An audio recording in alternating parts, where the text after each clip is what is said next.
Hey everyone, Eric Hayden here in the garden today, talking blueberries and azalea bushes. You might say, this is a garden channel for roses, and it is. One thing dawned on me, and I want you to comment below, what kind of mulch do you use? I have transitioned many times. I've used compost and manure and leaf mold, which are chopped up leaves that have decomposed. And usually I err on the side of whatever is cheaper. And I've kind of settled on this hardwood mulch. It looks really good, but I've kind of gotten away from moving the mulch and putting fertilizer down and incorporating it into the soil. And this is what I mean. When I use something lighter like a pine straw, when you apply a dry granular, or in this case, I've got 18612 generic Osmocote, and that brown stuff is cottonseed meal. Azaleas, blueberries like acidic soil, so I use cottonseed meal in the rose garden and with the azaleas and blueberries.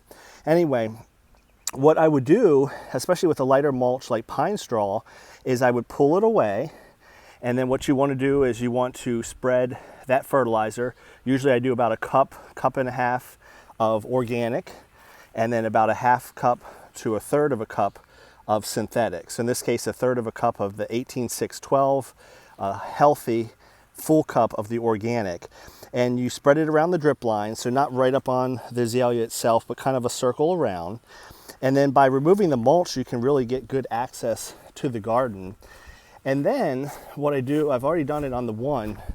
You can see this blueberry has a dusting of that cup plus of cottonseed meal. And you can see some of the granulars, that's at 18612. I will take my pitchfork and just lightly incorporate it into the soil. You don't want to dig down deep. You don't want to disturb any roots, but by mixing in, it's less likely to wash away, and it's getting going with the microorganisms and so forth, especially the organics. So I'll just scratch that in and then move the mulch back and then water it in here over the next couple days. I heavily watered this earlier this morning, so actually I may not water it in, just depends. Usually with the granulars, I try to water the plant first and then maybe water a couple days later to make sure my plant is well hydrated. I'm not as concerned because the 18612 is slow release, the majority of it, and the cottonseed meal breaks down over 4 months. But it is always good habit to get into to hydrate your plant prior to a granular application. I do the same thing with liquid fertilizer like a Miracle-Gro. The difference is I will not water it in for the following couple days because I don't want to wash away those nutrients. Organics, slow release, take a lot longer to break down, so I do like to soak it on the front and back end liquid. Now, one last step I'm doing today prior to pulling the mulch back over, if you saw our video on compost, I picked up 6 bins. These are, I think the Sterlite ones are 18-gallon bins. That's about a wheelbarrow full of compost. I've already put some down, so 18612, some cottonseed meal. This is kind of my early to midsummer regiment that I'll do on almost everything, including the roses. Mix the cottonseed meal, 18612, into the soil, top dress a little bit with the compost, and then now I'll just simply pull the mulch back, and then I'll go ahead and water that in the next couple days. So that's pretty much it for that. That's what it looks like when it's done. In this garden, I have yet to do the compost. So my question to you is, what do you do in the garden once you get into the early to middle part of the summer? It's a pretty good idea to do another round of some slow release.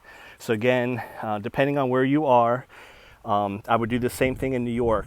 I would do it, April, May was my first one, and then into July or early August, usually July. You don't want to put this stuff down late in the summer because it takes a while to break down.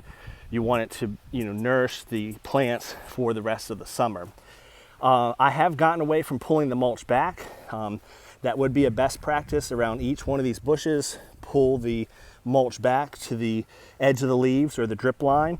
Apply your organics, whether it's alfalfa meal or cottonseed meal or what have you, and then mix it into the soil, maybe add a little compost, put the mulch back, and you're good to go. Do you have to do that? No.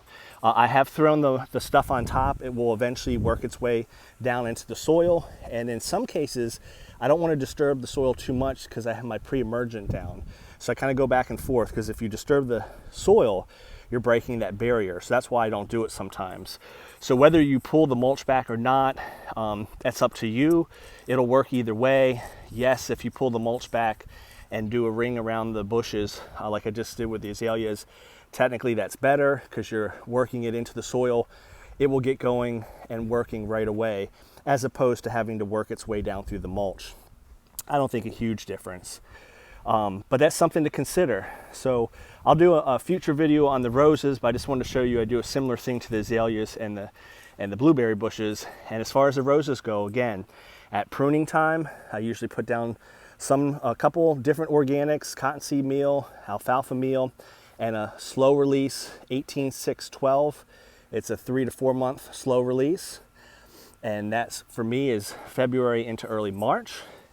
And then I will do the same thing later into June, and that will get me through the July, August, September months. Then I'm done for the year. So I like doing that to beginner roses, or rosarians. That's what I would recommend. Do you have to get out there every 2 weeks and do Miracle Grow? No. If you just put some organics and slow release down at the beginning of the season and roughly in the middle, usually kind of after your first flush of blooms, that will consistently feed your roses throughout the summer. If you want to add a little liquid now and then, a little fish emulsion once or twice a month, knock your socks off.